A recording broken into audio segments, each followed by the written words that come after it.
반갑습니다. 지난번 시간까지는 불교에 관한 정산 종사님의 견해를 밝히셨는데, 오늘은 유교에 관한 견해를 말씀하고 계십니다. 우리가 그 현 사회를 개념적으로 말할 때, 총체적으로 평가를 할 때 풍요로운 사회라고 그러죠. 우리가 지금 먹고 있는 음식이 옛날 임금님보다 잘 먹는다 그러잖아요. 옷도 잘 입고 모든 생활이 옛날보다 훨씬 더 좋아졌는데 생각에 좋아진 것 같지 않거든요. 좋아진 것 같지 않아. 더 부족하고 더 고통스럽고 이런 마음이 있단 말이죠. 그 마음이 내재해 있어. 그런데 이렇게 사회를 풍요로운 세상이라고 말하지만은 사실은 숨어서 사는 사람이 사실 말하면 3등 인생, 4등 인생, 5등 인생 이런 그 숨어서 얼굴을 그냥 드러내지 못하고 사는 사람이 훨씬 더 많이 살고 있거든요. 얼핏 보면 풍요로워. 그런데 내면적으로 보면 고통받고 어려워하고 그 고개 숙이고 사는 사람이 더 많이 사는 세상이다. 그래서 우리 인류는 늘 나를 좀 도와다고, 나를 좀 구출해다고 이런 호소하는 마음이 있어. 누가 나를 좀 안 도와줄란가? 그런 마음을 갖고 산단 말이죠. 그렇게 구원의 손길을 바라는 거예요. 구원의 손길을 바라. 이 구원의 손길에 대해서 우리가 그를 도와주마. 원불교는 어떻게 그렇게 구원의 손길을 우리에게 보이는 사람에게 무엇을 주냐 하면 은혜를 주는 거죠. 원불교는 은혜로서 그들을 구원한다. 이렇게 그 법을 내놓으셨어요. 원불교는 은혜로 고통받는 대중을 구원한다. 제도한다. 이렇게 보고 있는가 하면은 다 다르죠. 불교는 뭐예요? 자비죠. 자비. 자비 역시 따지지 않아요. 이러니까 일어난다. 일어난다. 따지지 않아. 전혀 따지지 않고 우선적으로 그를 돕는 마음. 나를 희생하면서까지 그를 돕는 마음이 나오는 것이죠. 샘물 솟듯이. 샘물이라는 것은요, 이게 막아도 솟아나거든요. 에? 샘물이라는 건 성질이요, 솟아나는 성질이 있어요. 그래서 이는 막아도 자꾸 틈만 있으면 솟아나요. 그러듯이 우리 속마음도 그와 같이 틈만 있으면 솟아나는 마음이 있는데 그걸 불교에서는 자비라 그러고 원불교는 은혜라고 그러는데 기독교는 사랑이라고 그러죠. 박애. 그냥 이렇게 우리가 말하는 사랑은 아니에요. 예수님께서 말씀하신 사랑은 우리가 말하는 사랑이 아니에요. 박애요. 사랑의 개념을 확 충해갖고 상대가 없는 사랑, 미움이 없는 사랑, 그런 사랑을 말하는 거죠. 근데 보통 사람들은 사랑이 미움으로 변하잖아요. 미움이 사랑으로 변하고 그런 사랑을 하는 것이죠. 근데 예수님의 사랑은 박애예요. 그와 같이 은혜와 자비와 박애 이런 그 종교적으로 하는 뜻이 다 세상의 고통받는 대중을 구원하는 구세 윤리거든요. 구세 이념이요. 그런데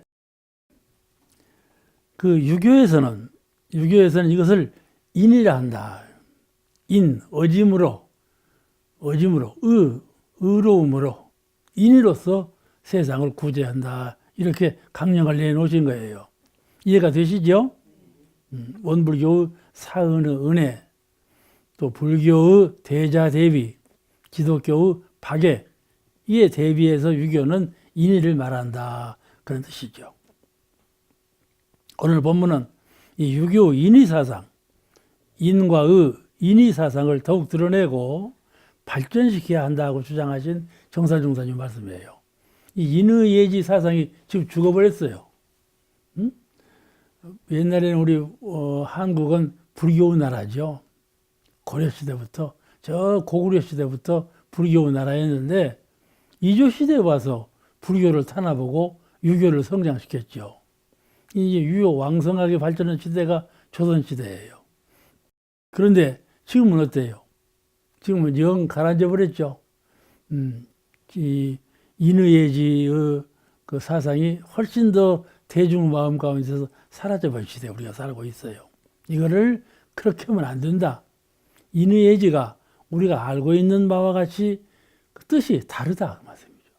공자님께서 맹자님께서 하신 인의예지의 그 근본적인 뜻이 우리가 생각하고 있는 뜻과는 다른 거다. 또 전통적으로 우리가 해오던 것과는 실은 것과는 다른 거다. 이것을 밝히신 거예요. 그래서 그 과거의 인의예지가 지금 숨죽이고 있는데 이 숨죽이고 있는 인의예지를 훨씬 더 부활시키고 거듭 살려내야만 사회가 은혜롭고 정의로운 사회로 발전할 수 있다. 이렇게 보신 것이죠. 오늘 그에 대한 말씀이에요. 어떻게 인의예지를 과거와 같이 보지 아니하고 더 깊은, 더 밝은, 더 희망적인, 포괄적인 의미로 해석할 것인가 거기에 초점을 맞춰서 말씀을 하실 것이에요. 인의예지가 부활되어야만 된다고 강조하신 것이죠. 그래 학자들은요, 이 유교를 종교로 안 봐요. 유교는 종교가 아니라고 그렇게 말을 해요. 유교는 종교가 아니다. 이렇게 말하는 데에는 또 그만한 이유가 있어요. 왜 유교를 종교로 보지 않는가? 몇 가지 의미를 생각해 볼 수 있어요. 하나는 서양 사람들은요, 신을 숭배하지 않으면 종교가 아니라고 생각을 해요.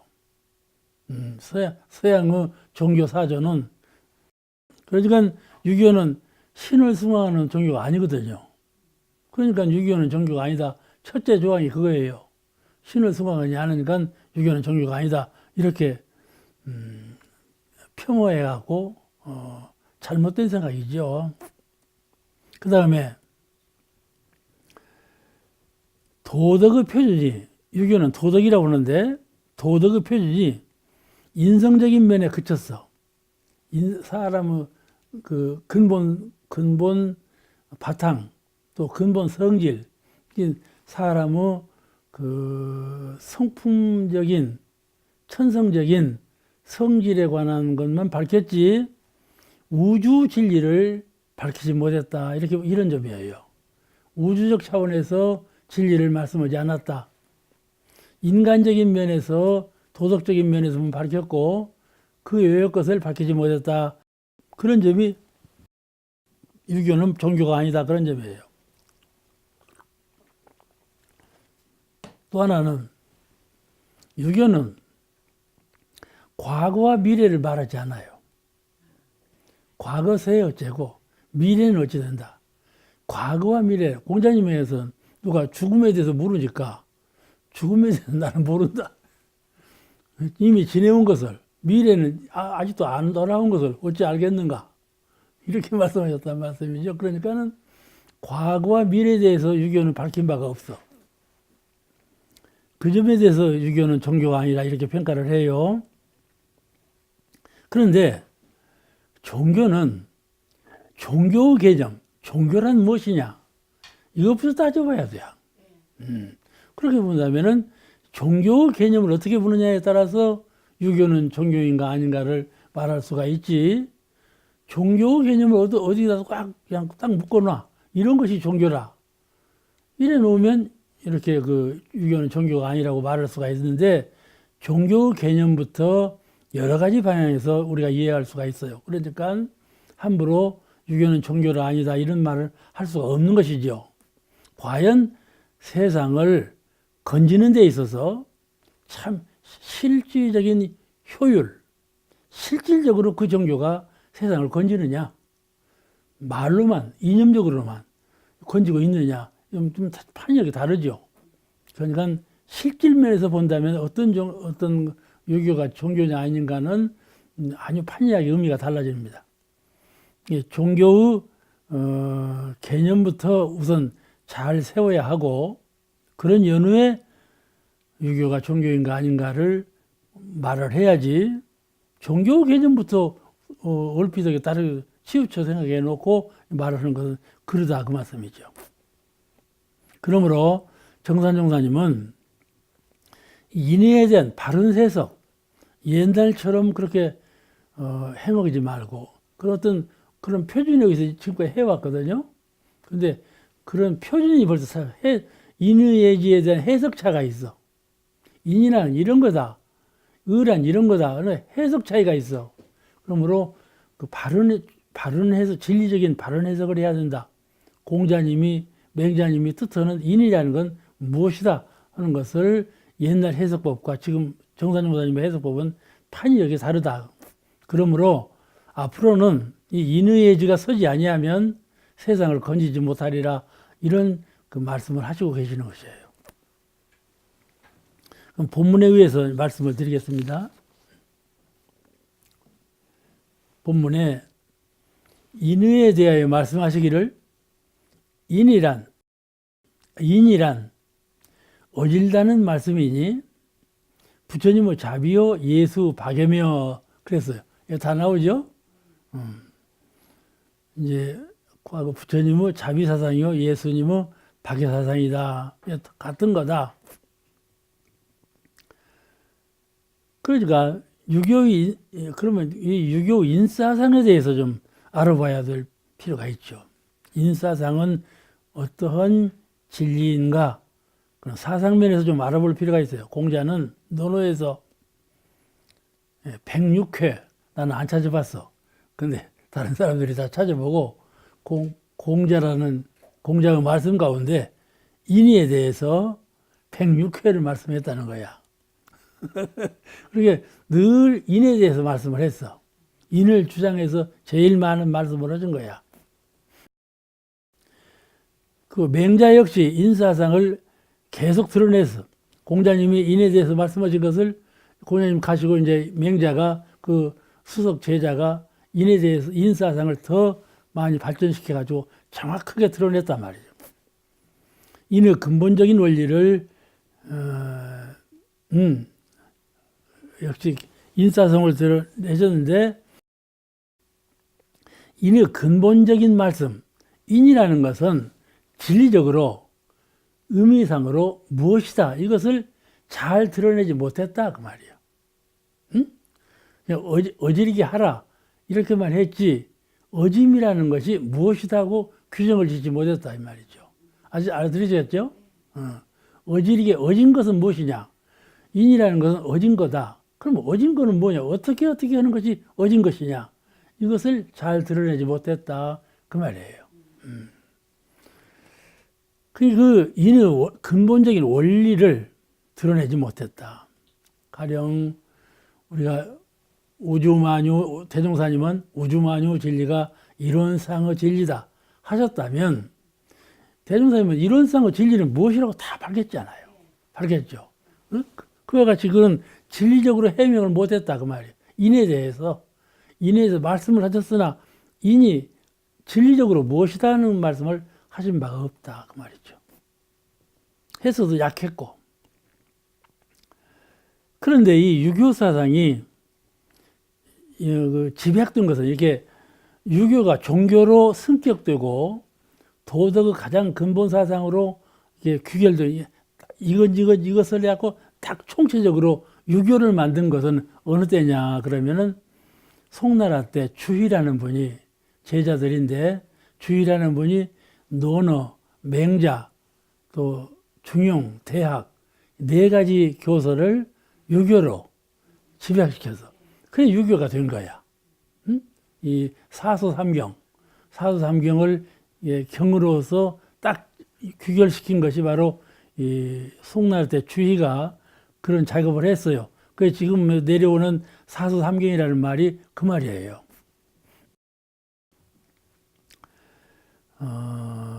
이제 기본이 세워졌죠. 이제 그때부터. 그런데 유교 인사상에 처음 나타난 것은 중용에서부터이다. 유교에 지금 인사상이 있잖아요. 인이라고 하는 것을 사상적으로 가장 정확하게 정립한 것은 그때부터다 말이에요. 그 중용에서부터다. 중용에 그런 말씀이 나왔다 그 말이죠. 그런데 중용은 사서 중에 저자가 확실찮아. 중용은 사서가 나오기 전에부터 우리 저 인도 불교도 그래요. 불교도 부처님 보살상이 그 전부터 조금씩 쭉쭉 흘러내려오는 물같이 흘러내려오는 그 정신적인 진리적인 사상을 더 확고한 개념으로 승화시킨 것이 불교의 진리와 같이 유교도 그렇다 말이에요. 본래 인사상이 중용으로부터 시작되었는데 실제로 중용은 저자가 없어. 저자가 없어. 그렇게 되어 있단 말씀이죠. 그러니까 조금씩 발전한 거예요. 중국의 인사상도. 저자가 확실치 않아. 그때 그 전국시대라고, 춘추 전국시대라고 알죠? 그냥 군왕들이 일어나고 막 서로 전쟁하고 큰 나라가 작은 나라 막 잡아먹고 하고 통일도 시키고 이런 서로 싸우는 시대.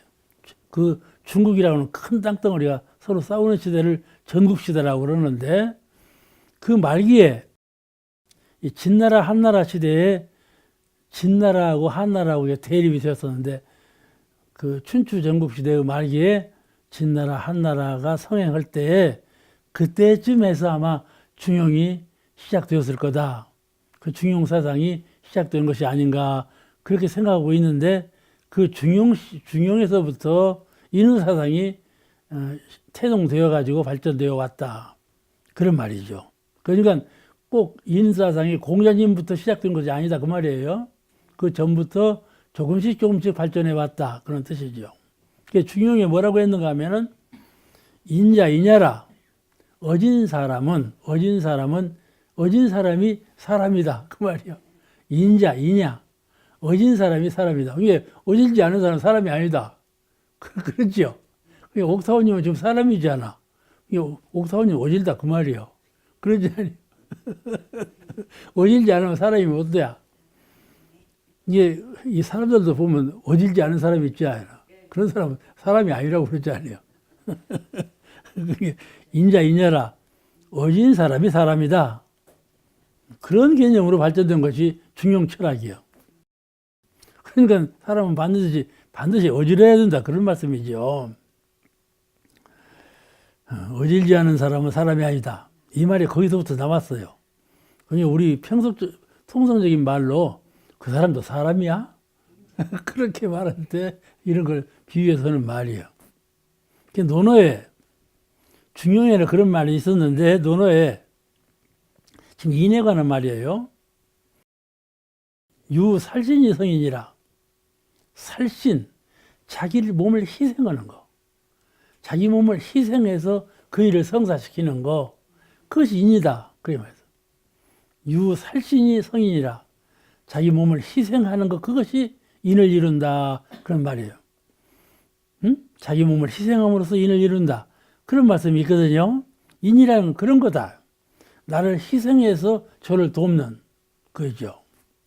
그 인이다. 그런데 유인자, 오직 어진 사람은 능호인, 사람을 애호할 줄 알아.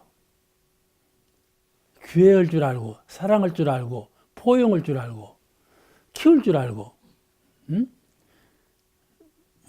이 인자, 오직 어진 사람은 사람을 잘 다스려, 사랑해, 포용을 해. 그럴 줄도 알고, 또, 오인, 싫어해. 너는 안 돼. 이럴 줄도 안다. 그 말이에요. 아시겠죠? 참으로 오진 사람은 잘 포용해서 키우기도 하지만은 참으로 오진 사람은 그건 안 돼. 하고 칼같이로 딱 끊어서 그럴 줄도 안다. 그 말이지. 그렇죠? 우리가 정의를 내세울 때 이것이 정의라고 하고 너무나 강하게 나오는 것은요, 정의가 아닐 때가 많아요. 정의가 아닐 때가 많아. 그러니까 정의를 세우면서도 너무나 들에게 정의를 깃발을 들고 나서면은 그는요 민중을 해치는 거예요. 한편에 치우쳐가지고 저쪽 걸 친단 말이죠. 그러면 해칠 수가 있어요. 그러니까 그런데 참으로 어진 것은 포용하되 악을 배제할 줄 알고 악을 배제하되 악인을 포용할 줄 안다. 이 선과 악을 분명히 포용도 하면서 배척도 하면서 그렇게 하는 것이 능한 인이다. 그 말 이해가 되시죠?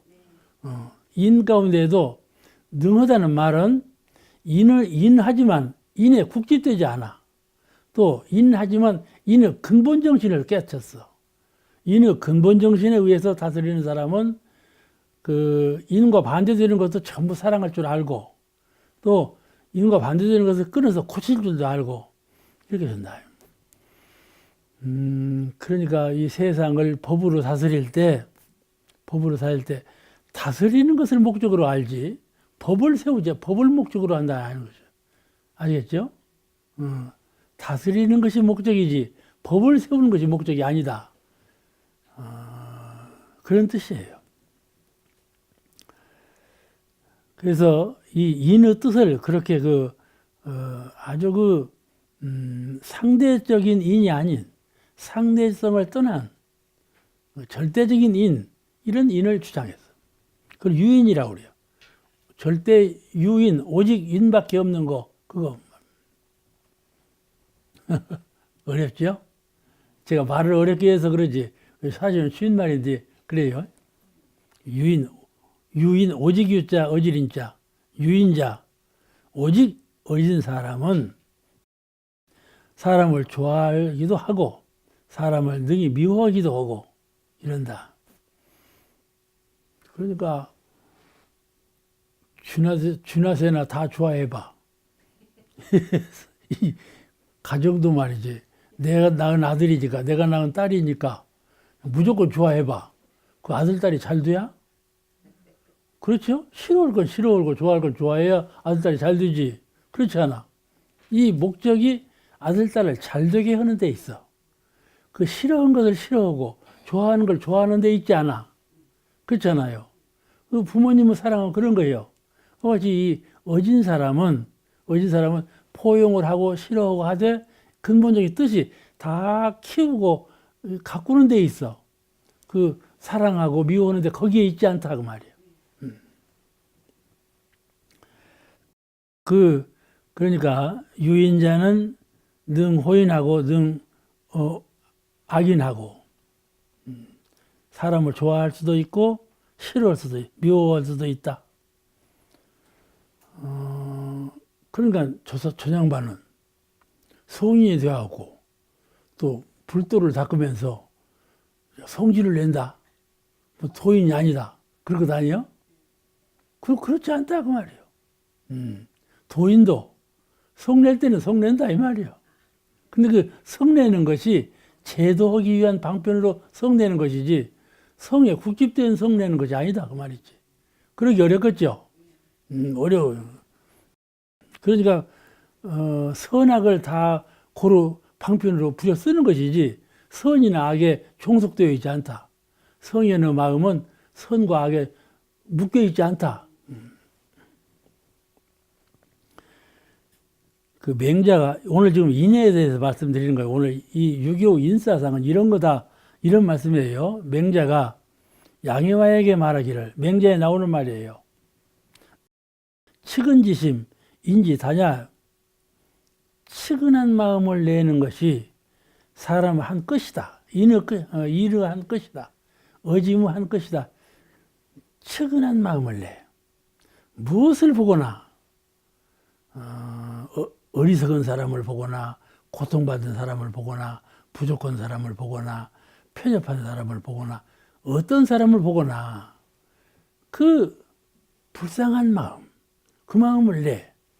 그 마음을 내는 것이 인이다 그 말이죠. 그죠? 그 불쌍한 마음을 나는데 실행에 옮기지는 않거든요. 그러죠? 마음은 나지만 내가 실행하느냐 하면 실행을 옮겨주지 않아. 그거는 자기 보호 사상에 의해서 그러는 것인데, 그거는 그래도 괜찮아요. 괜찮은 마음이에요, 그런 마음은. 근데 이 측은지심을 내는 거, 그것이 인이다. 물에 빠진 사람을 봤는데, 물에 빠졌네? 본둥반둥 해봐봐. 그렇지 않느냐? 아유, 건져줘야 할 텐데, 그러지만은, 무슨 생각이 나? 건져주다가 내가 죽으려고? 그러고 안 건져줘 버려. 그러거든요? 근데 그런 마음은 인이 아니라는 거거든. 인이 아니라, 건져줘야 한단 말이에요. 어떻게 해서라도. 근데 요새는요, 건져주다가 자기가 죽지 않아. 그러니까 미리 알거든. 그러니까 안 건져주는 거예요.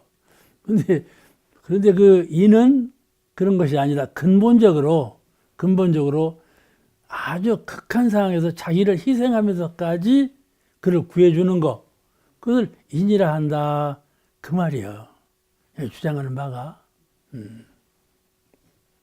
이게 실제하고는 잘 안 맞아요. 안 맞지만 근본 뜻은 그런 뜻이에요. 이 맹자가 한 말씀이에요. 양해와에게 한 말이요. 양해와에게 이 왕은 왕이니까 왕의 자부심, 왕이 국립되고 있는 마음을 딱 갖고 있는 거예요. 그 왕의 마음을 때려 부수는 거예요. 맹자가 부수면서 이는 근본 뜻은 이런 거다. 왕이 나라를 다스릴 때 치는 사람 다스리고 굽신굽신 하는 사람 다스리고 쫙 고통받는 사람은 그냥 불고 그런단 말이에요. 그 측은지심으로 국민을 다스리라 이 말이거든. 그래야 국민 전체가 다스려질 것 아니야? 이런 것이 인이다 한 말씀이에요. 맹자가 고자에게 하는 말이요. 고자에게 인인 심해라. 어진 사람은 무엇을 말하냐 하면 곧 마음을 말하는 거다. 이거예요. 여기에 골수가 나오는 거예요. 맹자의 말씀에 사람은 심해다. 그 마음이다.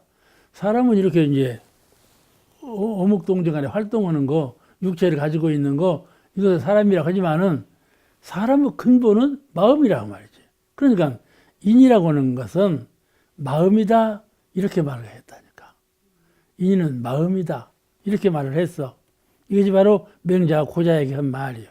이것이 인의 골수를 드러내는 말이에요. 그런데 이렇게 말씀을 했지만은 인의 본질에 대해서 드러나는 것은 참 약해요. 유교에서는. 이러한 여러 가지 인사상을 정산용사께서 어떻게 보셨는가 하는 거죠. 왜 인사상이 숨을 죽이고 속으로 들어가 버렸나? 이걸 다시 부활시켜야겠다 해갖고 다시 하시는 말씀이에요. 인을 불교의 자비요 기독교의 박애로 보신 것이죠. 이는 마음을 체라 한다면 의는 마음의 용으로 봐. 인이 체용으로 볼 때 우리가 체상용 그러죠. 인을 체로 볼 때 의는 용으로 본 거죠. 인을 마음 바탕으로 보고 용은 그 마음 바탕으로 해서 마음을 쓸 때 정의로서 쓴다 그 말이에요. 용으로 보는 거예요. 그래서 이 인은 일체를 포용하는 광의적인 것이라 한다면 의는 정의와 불의를 나누고 시비를 선택하는 것이요. 인은 시와 비를 나누되 시와 비를 총섭하는 것이 인이고, 의라는 것은 시와 비를 나누어서 시를 따르고 비는 버리는 거예요. 아셨죠? 그런 것을 의라고 한다 그 말이에요. 인과 의는 차이가 나지요. 그래서 의는 용이고 인은 체요. 이런 뜻으로 말씀하신 건데 이제 본문에 그게 다 나타나요. 본문에 의란 옳은 것이니 모든 일을 천도에 거슬리지 않고 인도에 어긋남이 없이 행하는 것이니라. 여기 의란 이제 아까는 본문에 인에 대해서 말씀하신 거죠. 부처님의 자비요 예수 박애라 이런 말씀이. 근데 지금 이번에는 의에 대해서 말씀해요. 의란 옳은 것이니, 의란 정의라는 그런 말이에요. 옳은 것이니 모든 일을 천도에 거슬리지 않고 인도에 어긋짐이 없이 행하는 것이니라. 여기에 지금 천도라는 말씀이 나오고 인도라는 말씀이 나와요. 천도는 천지가 행하는 도이고 인도는 사람이 행하는 도. 정해져 있죠. 천도는 무엇이고 인도는 무엇이라고 다 개념적으로 정해져 있어요. 그런데 이 의라는 것은 그 천도에 거슬리지 아니하고 인도에도 어긋남이 없이 행하는 것이 바로 정의이다. 이 규결을 지은 것이죠. 그 이제 이 정산용사님께서 의에 대한 해석을 하신 거예요. 정산용사님께서 인에 대해서 해석을 하신 것이 있고 의에 대해서도 이렇게 해석을 내리신 거예요. 의란 정의를 말하며 일체의 일을 행할 때 하늘의 자연법칙인 천도에 순회하고 이 천지는 자연법칙이 있죠. 사시순환이라든지 음양상승이라든지 이런 자연법칙이 있잖아요. 이소성대라든지 이런 천지 대자연을 운행되는 법칙이 있어요. 그걸 천도라고 한다 그 말이에요. 천도는 하늘의 명이 아니고 천지가 스스로 운행되는 법칙이에요. 천도에 순해야 되고 그 천도에 순해야지 사람은 천지 안에 살면서 천지가 행하는 법칙을 어긋지면 잘 되겠어요? 안 되겠어요? 안 되지요. 그러니까 제일 먼저 천도에 순해야 된다 그 말이에요. 순해하고 하늘의 천명에 따르는 것을 말한다. 하늘의 천명은 이해하기가 어렵습니다. 천명은 이건 천명이라는 말은 천지가 행하는 도에 따른다 그런 뜻이에요. 천명이라니까 무슨 명령하는 것처럼 이해가 되는데 그런 건 아니고 그 천지가 행하는 것에 의무적으로 따라야 된다 그런 뜻으로 하신 말씀이에요. 천명에 따르는 것은. 그런데 이 천명은 인성적으로 생각할 때 가령 성령께서 도를 이루실 때 하늘에서 말씀이 계셨다 그런 말씀이 나오거든요. 저 위에 상제님이 계셔가지고 상제라는 말씀 많이 들어보셨죠? 계셔가지고 상제께서 이런 말씀을 하셨다. 무슨 말씀인 거예요? 내가 그동안에 아무 사람을 지도할 만한 사람을 구하지 못했는데 내가 이제 너를 만나서 그 창생을 제도하게 되었다. 이런 말씀을 들린단 말이에요. 그러지 않아? 그래서 이제 도를 얻는 성자가 계셔요. 근데 나중에 조용히 명상해 보니까 그 하늘 말씀이 당신이 당신한테 하는 말씀이라는 걸 깨달았어. 아시겠죠? 처음에는 높은 하늘에서 상제가 계셔서 높은 하늘 말씀으로 알았는데 나중에 깨닫고 보니까 그게 아니고 당신이 당신한테 하는 말씀이라는 걸 알았어. 아시겠죠? 그와 같이 우리 마음에는 하늘 마음이 있어. 하늘 마음이 같이 있어. 아시겠죠? 같이 항상 하늘 마음하고 내 양심이라는 마음하고 따로 있지 않아. 둘이 항상 함께 있어요. 우리가 가령 물질적으로 보더라도 그렇잖아요. 천지가 이런 물질적으로 되어 있는데 사람의 육신도 천지 물질하고 똑같은 것이죠. 그거 같은 거예요. 같은 걸로 되어 있어요. 마음도 그와 같단 말이에요. 단지 하늘 마음은 큰 마음이고 사람 마음은 작은 마음일 뿐이지 큰 마음과 작은 마음이 한 집인 것 뿐이지 다른 건 아니에요. 다른 건 아니에요. 그러니까 고요히 생각해보니까 내가 생각할 때 나란 누구냐 할 때 나는 하늘이고 나요. 아시겠죠? 내 마음에 내재해 있는 하늘 마음을 깨달으면 내가 아니고 하늘이로구나. 이걸 깨닫는 것 같아. 그러니까 하늘에서 하는 명하시는 말씀이 이것이 바로 내가 나한테 하는 말이로구나. 이걸 알게 된다 이 말이에요. 그러니 내가 얼마나 소중합니까? 우리는 깨닫지 못할 때는 늘 무조건 그냥 높은 자리에 빌고 높은 자에 의지하고 그런 마음이 있는데 깨닫고 보니까 선악간에 죄악간에 고락 생락간에 모두가 다 내가 지어서 받는 바요. 나를 벗어나서 있는 것은 아무것도 없다. 그걸 알게 되는 것이죠. 서가모니 부처님께서 이 도를 아셨기 때문에 천상천하 유아독존이라고 그러잖아요. 천상천하에 나 홀로밖에 없다. 이를 말씀하신 것은 내 마음 가운데 하늘이 내재해 계신 것뿐만 아니라 내 마음은 곧 하늘이다. 이렇게 선언하신 것이거든. 그렇잖아요? 그런 이치를 통달해야 돼. 우리는 사람 몸을 받고 있을 때는 나는 너요, 너는 누구, 생과 사가 다르고 피차가 다르고 서로 다르지 않아. 그런데 마음의 세계에 들어가서는요, 이렇게 피차가 없어. 아시겠죠? 가림새가 없어. 아무것도 막힌 것이 없어. 그건 무해라고 그래요. 이런 무해의 세계에 우리가 들어가 봐야 돼요. 선을 닦으면서 걸림이 없는, 티끌이 없는 이런 무해의 세계에 들어가 보니까, 이건 하늘이 나요. 내가 하늘이다. 이 말이요. 둘이 아니요. 그 진리를 투득할 때 견성이라고 그러는데, 이 말이요. 이렇게 해서, 하늘의 명에 따른다는 말은 양심에 따르고, 근본, 그 진리에 따른다. 그런 말씀이에요. 그 명령해서 따르는 것이 아니요. 명령해서 이래라 저래라 해서 하는 것이 아니다. 근데 우리가 잘못 알으면 하늘에 상지가 계셔갖고 이래라 저래라 사람도 하늘이 만들고 사람 운명도 하늘이 그냥 좌우하고 이러는 것으로 안다 이 말이에요. 아시겠죠? 그래서 잘못 하늘에 의지해도 잘못 의지하는 거예요. 자기가 실컷 죄를 지어놓고도 자꾸 하늘에서만 향해 빌어. 용서해 달라고. 아시겠죠? 그게 잘못된 거라, 이 말이에요. 잘못된 거예요. 이렇게 하면 금을 진 거지가 동냥하는 것도 똑같은 거예요. 등에다 금을 지고 있으면서 동냥을 하고 먹고 살아. 그러면 얼마나 어리석습니까?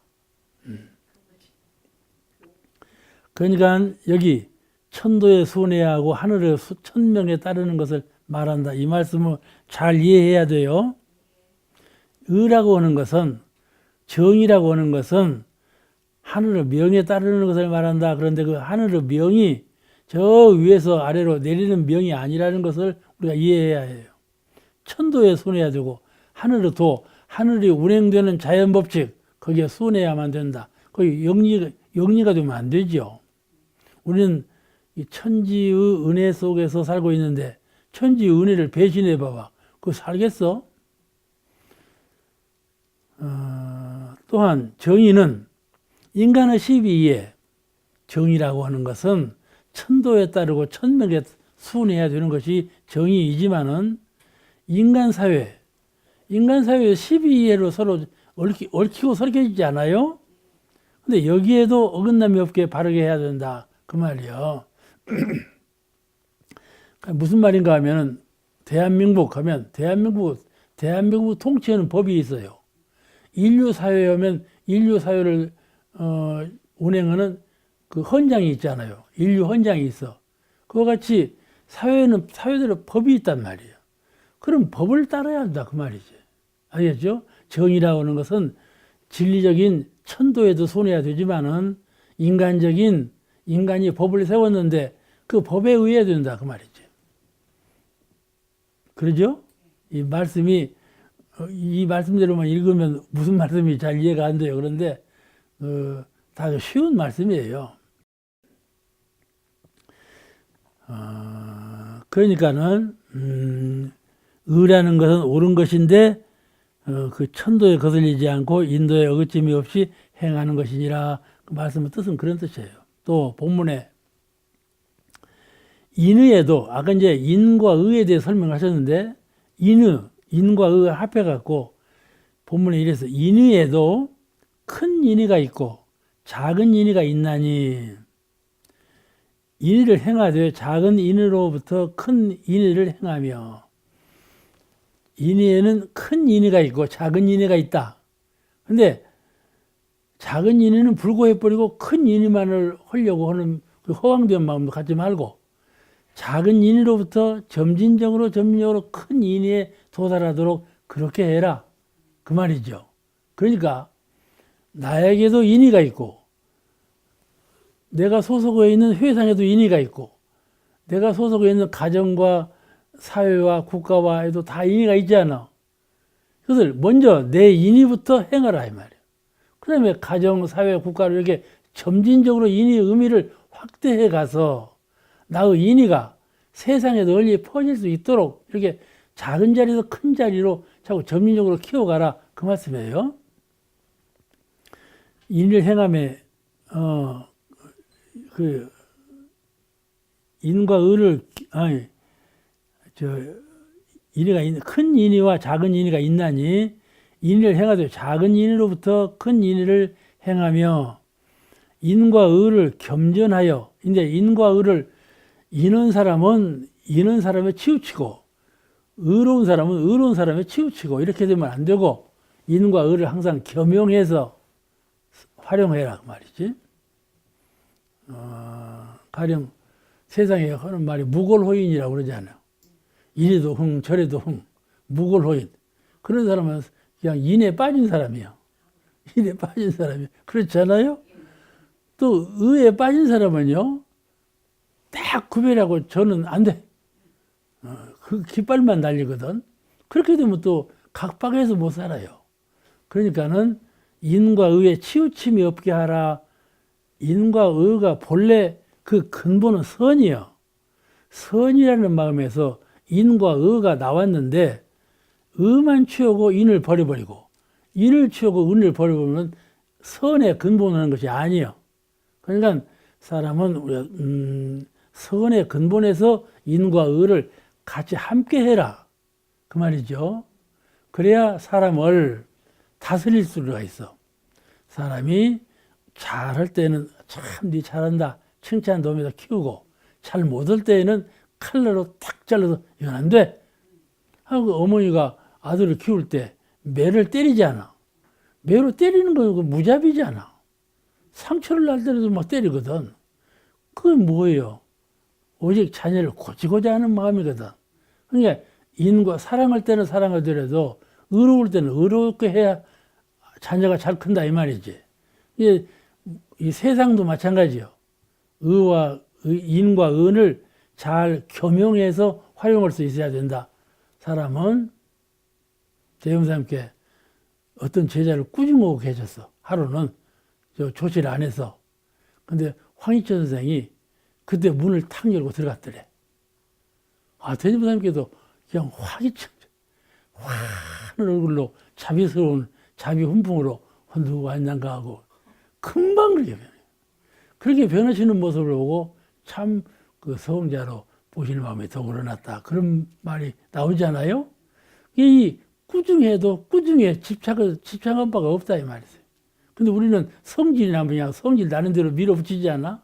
그죠? 그것이 본 선을 떠난 것이죠. 이것을 마음을 잘 훈련하고 닦는 분은 이걸 잘 조정할 줄을 알아. 자꾸 훈련을 해봐. 그래가지고 단련시킨 마음이라는 것은 이렇게 인과 의를 겸용할 줄을 아는 거예요. 그것이 성자원을 키우는 거야. 한편에 치우치면 안 된다 그 말씀이에요. 인과 의를 행할 때 한편에 치우치지 말아라. 의를 쌓는 사람은요, 의만 중요해요. 이는요, 세상에 저런 사람을 포용하고 앉았다고. 저런 사람을 가짜 깨우고 앉았다고. 그래요. 저런 사람을 내쫓아야 한다고. 의를 주장하는 사람들은 그래요. 같은 회사에 있으면서도 나쁜 짓을 하는 사람이 섞여 있단 말이요. 의를 주장하는 사람들은 저 사람 쫓아내야 회사에 잘 된다고 그래요. 그런데 인의를 겸용하는 사람은 그러지 마라. 그 사람도 잘 고치면 좋은 사람이다. 이게 자꾸 포용하려고 한단 말이에요. 의를 주장하는 사람은 막 싫어해요. 저런 사람을 포용하려고 한다고. 그러니까 이렇게 사람을 다스릴 때 인과 의를 항상 겸전하는 그런 정신으로 해야 된다. 그런 뜻이에요. 그래서 근데 인의를 행함에 있어서 개인으로부터 전 인류에 이르기까지 작은 인의 실천을 점진적으로 확충해가. 실천해서 큰 인의에까지 실현하는 경륜을 쌓아라. 그걸 경륜이라고 그래요. 나부터 시작해서 차차 큰 광역의 세계로 미쳐가는 거. 이것이 뜻을 키우고 그 희망적인 자기의 포부 넓혀가는 거란 말이에요. 그걸 경륜이라고 그래요. 그런 경륜을 키워가라고 말이에요. 이것을 처음부터 뜻이 그러니 마음을 크게 먹는다고 되는 게 아니에요. 실적인 훈련이 되어야 돼. 이렇게 하려면 작은 것부터 착실하게 잘 키워가라. 세상 일은 작은 것을 키우는 데 의미가 있지, 금방 큰 것을 휘어잡아서 한다고 해서 되는 것이 아니다. 그 말이죠. 인의를 겸전한다는 말씀이 말로는 쉬워도 쉬운 일이 아니에요. 가령, 그 가정을 다스릴 때하고 나라를 다스릴 때하고 달라지는 거예요. 제가 말을 해봐도 10사람 앉혀놓고 말할 때하고 100사람 앉혀놓고 말할 때하고 아주 무수한 사람을 말할 때하고는 영 어감이 달라지거든. 어감이 달라져. 달라지는 거예요. 웅변이 나올 수가 있지 않아? 그와 같이 달라져. 그러니까는 그 부실하게 처음부터 머리만 커갖고 그리고 이제 큰 이념만 말하는 사람은 실지가 없어. 자꾸 작은 것부터 그 작은 것부터 한다는 말은 제일 작은 건 우리 마음이야. 제일 큰 것도 우리 마음이고 마음은 제일 작은 것이며 제일 큰 것이요. 그러니까 작은 것부터 착실하게 이 인과 의를 겸용해서 병진하는 그런 훈련을 쌓아가라. 그런 말씀이에요. 이 말씀이 땅에 떨어지지 않고 우리가 잘 실천해야 될 거예요. 인이 실천해도 경륜을 쌓으라. 그런 말씀이고, 인과 의는 성질상 한편에 치우치기 쉬우나, 인과 의가 성질상 한편에 치우치기 쉬워. 인을 사랑하면 의를 놓쳐버리기 쉬워. 사랑하는 마음이 생겨봐봐.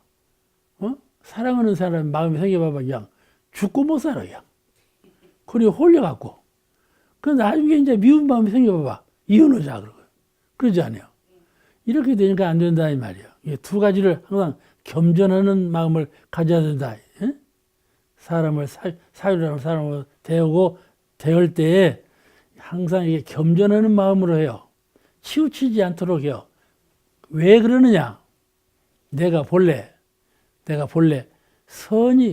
선을 근본으로 하기 때문에 그래요. 선을 근본으로 해서 거기에서 인과 의가 나왔는데 인에 국집되거나 의에 규집되면 나중에 가서 마음이 변해가지고 전혀 그것과 다른 일을 한단 말이에요. 이게 코가 돌아오는 것이죠. 그렇게 하지 말라 그 말이에요. 이는 인과 의를 병지는다는 말은 인과 의가 본래 근본적으로 선이니 선을 떠나지 말라 그 말이에요. 아시겠죠? 하나의 국집되면 거기에 묶여가지고 선을 떠나버려. 자, 인과 의는 성질상 현편에 치우치기 쉬우네. 성질상 그래요. 치우치기 쉬워. 사랑할 때는 사랑하는 말에 그냥 묶여버리고, 미울 때는 미운 마음에 묶여버리고, 그러기 쉬워. 알겠죠? 그렇게 하지 말라고 말이죠. 어제 현신님 그렇게 하시겠어요?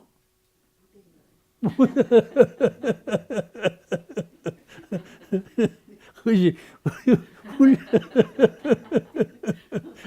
훈련이라니까. 그래서 대종사님은 훈련을 자꾸 주장하셨어. 뜻으로는 그래요. 근데 실제로 해보면 안 된다는 말이에요. 그저 사명대사가 임진왜란때 금강산에서 승병을 모았잖아. 사명대사는 불자니까 자비를 옹호하는 불자지 않아. 근데 외적이 침노해 왔으니까 어떻게 자비라고 해서 칼을 들지 말자고 뭐 가만히 숨지고 있어 앉았으면 어떻게 된 거야? 나라가 망하는 것도 아니요. 그냥 칼을 들고 나섰지 않아. 그런 것이 바로 인과 의를 겸전하는 거예요. 나는 승려니까 부처님께서 살생을 말라 했으니까 칼을 들 수가 없다 해봐봐. 그 나라가 망하는 건 아니에요. 그러니까는 이것이 겸손하는 거란 말이에요. 그 다 그 사명대사를 그래서 다 국민들이 다 존경하지 않아요. 사람을 전인 교육을 시키려면은 인과 의를 병행을 해야 돼. 그 말씀 여기서 마칩니다. 감사합니다.